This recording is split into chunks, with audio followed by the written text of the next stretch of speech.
So, you want to start Shopify Dropshipping, but you only want to spend $150. How do you do it? Well, thank the God of the fake gurus, because I am here today to show you exactly how you can start your own Shopify dropshipping business with less than $150. And yes, I'm well aware that my hair does look like Justin Bieber in 2010.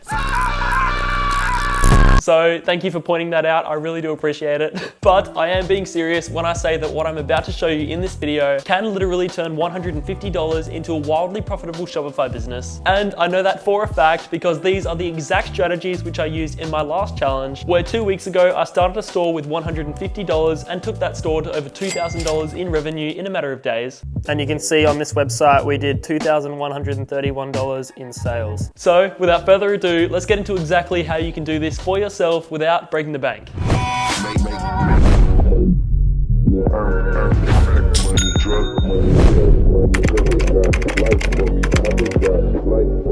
I'm going to try and squeeze as much value as possible into this video, so make sure you pay attention and watch the whole way through, because what I'm about to talk about seriously does work. And like I said, I literally used this exact strategy 2 weeks ago to turn $150 into over $2,000 in revenue, just to prove that this still does work in 2020. So without wasting any more time, let's actually get into this. So, of course, the first step to greatness is believing in yourself and crushing your... No, I'm just kidding. I'm actually going to talk about real shit in this video. So, the idea of dropshipping, where the customer buys a product from you and you ship that product straight from the manufacturer to the customer, is a pretty simple business model in theory. It means that you don't need to worry about ordering bulk amounts of product and shipping it all out yourself, which, as a result, means that dropshipping is a much cheaper business to start as a beginner and is pretty low risk compared to a lot of other businesses that you can start. But, as with everything, it's not as easy as it sounds. And a lot of people go into dropshipping blindly and lose a lot of money, which I obviously do not want to happen to any of you, and it's exactly why I'm making this video. A lot of people make the mistake of importing random products into their website, running terrible ads on Facebook and Instagram, and of course, thinking that they're going to be driving a Lamborghini in a week. I know all about the mistakes of importing random products and running terrible ads, because it is exactly what I did 2 years ago when I first started. And surprise, surprise, I managed to lose thousands of dollars when I first started dropshipping. Luckily, I was able to slowly figure out the dropshipping game and have now built and worked with more stores than I can count. If you are selling random products on your website that aren't in demand, you're basically setting yourself up for failure, because the art of dropshipping is relying on the impulse purchase, where customers see your ads and product on their newsfeed, decide that they like the product and want to buy it, so they click your link, add the product to cart, go to the checkout process and buy it without even thinking twice. And that is an impulse purchase. But in order to trigger an impulse purchase, like I just said, you need to have two things. Number one, a good product. Something that makes people stop scrolling, and something that they can't just go to their local supermarket and pick up by themselves. It needs to be unique and not available everywhere. As well as being unique, you also want something that has proven to sell. You want something that other competitors are selling, because you know it's obviously working for them and it's in demand in the market. The second thing that you want for an impulse purchase is a clean and easy to navigate website. You want to give the customer no reason to leave. So that means no annoying pop-ups, no banners everywhere, no hard to read fonts, or anything like that. It needs to be clean, smooth, and simple, all the way from the product page to the final checkout. Alrighty guys, I changed my hair from the 2010 Justin Bieber into the mushroom, so...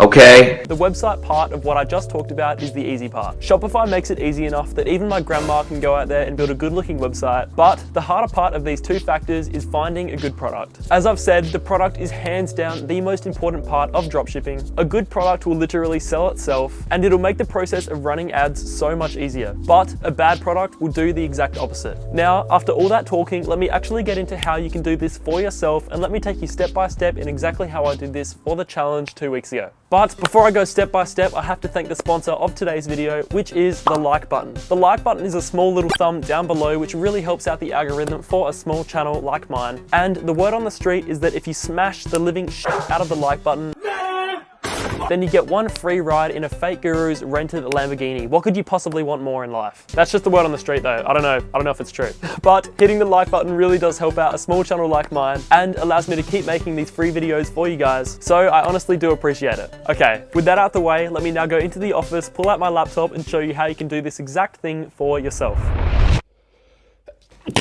Okay, Okay guys, I lied. I'm not in the office. I'm actually at the world-renowned Hustle Bench. But the first step of all of this is finding the product. The product that I sold in the last challenge with the $150 budget was this baby bed. And as I said before, this product was able to scale up to over $2,000 with ease. And the reason why is because this product was in demand and was trending in the market.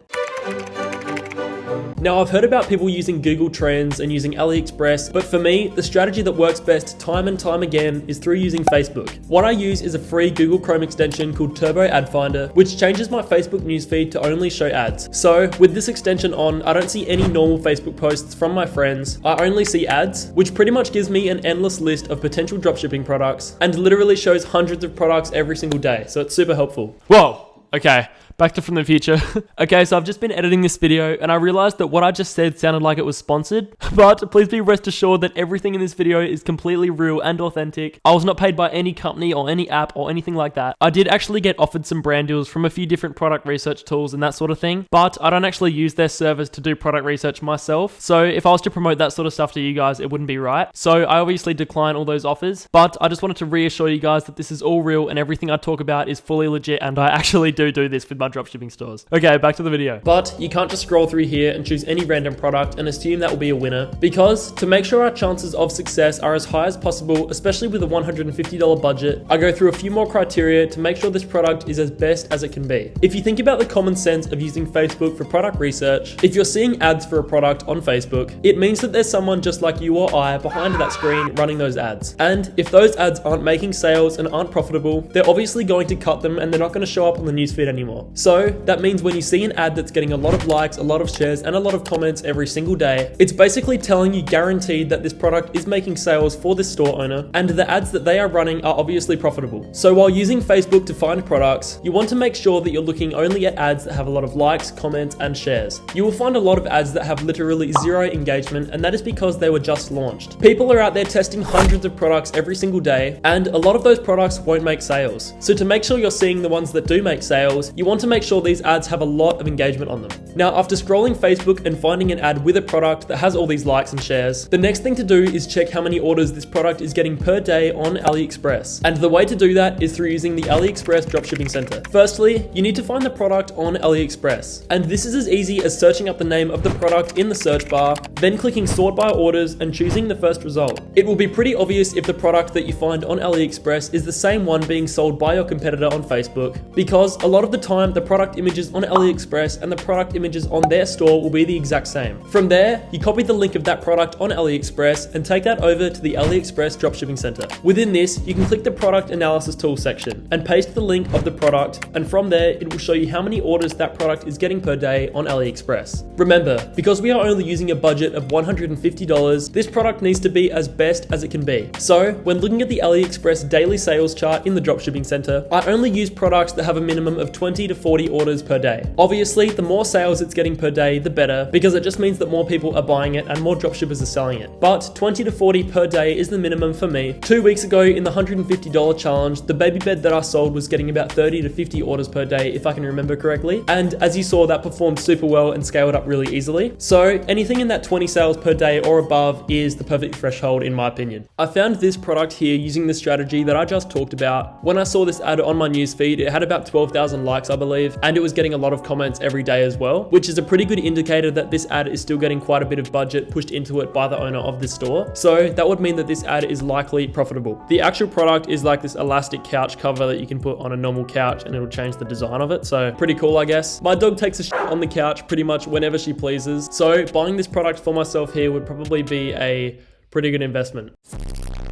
Also, it's important to think about the logistics of the product that you want to sell. In this case of the couch cover, it's just a big piece of elastic. So no matter how bad the shipping companies deliver this product to the customer, it's not actually going to break because it's just a piece of fabric. And also it's not electric, because a lot of the time when you're selling electric things on AliExpress, they will sometimes be faulty in the power plug and that sort of thing. And that is just a massive hassle when it comes to refunds. So if you can find a winning product that doesn't mess with any of that, it's a much better option. So what I've done now is search up the name of the product on AliExpress and sort by orders, just so I can see the ones that have the most orders. You can see this one here has 13,000 sold, and these are the exact images that I saw in their video ad. And you can see that this supplier also has a United States shipping option via US ground big packet, which is 1 to 5 days. And that is absolutely perfect. The worst part about dropshipping hands down is dealing with the shipping times from China. But when you find a product like this that ships from the USA with 1 to 5 day shipping, that pretty much makes all of your nightmares go away. So this is definitely something I would consider selling. From here, the next step is creating the video ad for the product. I would personally do this myself by using clips from competitors, clips from AliExpress, YouTube, everywhere like that, and putting it all together into one good quality 30-second video ad for Instagram and Facebook. But if you have zero video editing knowledge or anything like that, I know some people purchase their video ads from sellers on Fiverr, so worst case scenario, that is an option to consider. With a budget of only $150, I would definitely recommend trying to do this yourself for free, because you want to allocate as much of this budget as possible into ads. But like I said, it probably won't be too big of an expense, so worst case scenario, it is an option.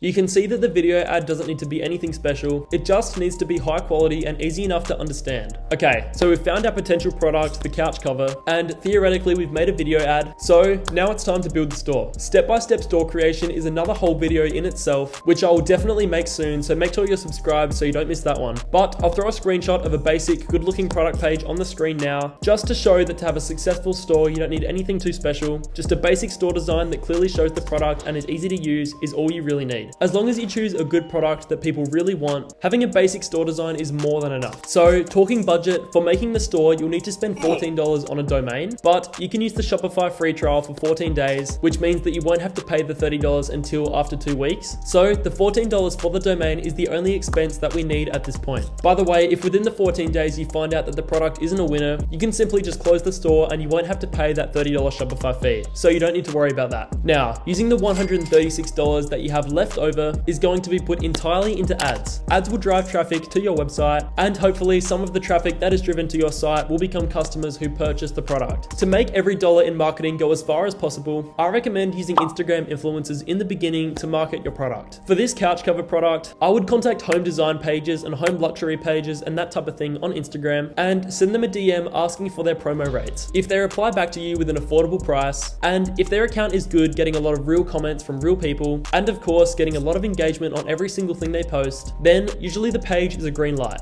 You will quickly know if your product is a winner, because if it is, you'll get a lot of traffic to the website from people who are clearly interested in buying, and you'll hopefully make enough sales from every shout out to pay for the cost of the shout out and leave you with a profit on top. For the challenge I did 2 weeks ago, I didn't actually use Instagram for marketing, but I only used Facebook ads. So now let me quickly jump into the office and explain the ad strategy that I used with $150. So if you don't want to use Instagram, you can use Facebook and do that for yourself. Okay. So if Instagram isn't your boogie and you decide that you want to use Facebook for marketing, here's what I would recommend you do with $150. Like I said just before, the product is the most important part, and without a good product, no marketing strategy will ever be as effective. So remember that a good product is always on the top of the list of priorities. But regardless, here's exactly what I did with Facebook ads 2 weeks ago on the baby bed. So I launched 3 ad sets all running at $10 per day, which meant that I was spending $30 per day on ads. Each ad set was only targeting one main interest. So for me, the 3 interest that I targeted in my ads was parenting, new parents, and baby shower. With a small budget, my Facebook ad strategy is super simple. And remember, the point of starting with $150 is simply just to build up your budget, so you don't do a whole lot of scaling or anything. You just try and stack those consistent daily profits on top of each other while you build this budget back up. So you leave those 3 $10 a day ad sets running until they're not profitable anymore. So after launching these 3 $10 a day ad sets, you leave them for 48 hours and see how they're doing. If they're all making profitable sales, just don't touch them. But if they're all running at a loss and are not making any sales, it either means that the product you're testing isn't a winning product or your interest targeting is off. So you can either try and test a new product or you can launch some new ad sets with new interests. But if the interests are profitable, all you do is leave them running and then launch new $10 a day ad sets with similar interests. In the last challenge, I slowly raised my ad budget up to $60 a day. So my ad account was spending $60 a day and was bringing in about $200 a day or so in sales, which was leaving me with about $60 to $70 per day in profit. And I was just stacking that on top of of each other to build up my budget, which was great. That's literally all I do. If the ad sets become unprofitable, you can just kill them and try to create some new ones. Or if you start losing all of your profitability and all of your ads turn bad, that could be an indication that the product is no longer a winner and it's time to move on to another one. And that is literally it. Like I said, if you have a good product, the ads part is so easy. This is legitimately exactly what I did only 2 weeks ago for that challenge, and this seriously does work, so definitely go out and try this for yourself. Also, when selling the product on your Shopify store, you want to make the price of the product at least 3 times what it costs on AliExpress. So for example, if the product costs $10 on AliExpress, you want to be selling that on your Shopify store for at least $30. I have found in my testing that this leaves enough room to pay for the Facebook ads and leave a profit on top. So for pricing your product, my rule is 3x the cost price. Now, I know that I went over all of this in a pretty basic way because I didn't want this video to be too long and boring, but if you have any other questions, you can feel free to send me a message over on Instagram at ecombaxter. I try to respond to every single message that I receive over there. So if you need a hand, just contact me over on Instagram. Now, I do hope that this video was valuable to you and you could take away a few pieces of information, but for now, that's all from me. But I'll see you guys in the next one. Peace.